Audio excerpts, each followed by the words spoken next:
Viti 2025 ishte një vit të vendimesh dhe zhvillimesh të rëndësishme për Shqipërinë. Po çfarë ndodhi këtë vit dhe çfarë pritet të ndodhë në vitin 2026? Çfarë ndodhi në vitin 2025? Shqipëria avancoi në procesin e integrimit në Bashkimin Evropian. U zhvilluan zgjedhjet parlamentare duke përcaktuar drejtimin politik të vendit.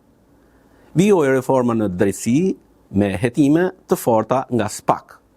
Turizmi shënoi rritje rekord duke u kthyer në motor ekonomik të vendit. U rritën investimet në infrastrukturë dhe në digitalizim. Vendi u përball me fenomene ekstreme moti, përmbytje dhe rreshje intensive. Por çfarë pritet të ndodhë gjatë vitit 2026? Miratimi dhe zbatimi i buxhetit më të madh ndonjëherë. Vijimi i negociatave me Bashkimin Evropian. Projekte të reja në energjinë e rinovueshme dhe në infrastrukturë. Rritje e fokusit në sigurinë, mbrojtjen dhe emergjencat civile. Turizëm dhe me i zhvilluar edhe me investime strategjike.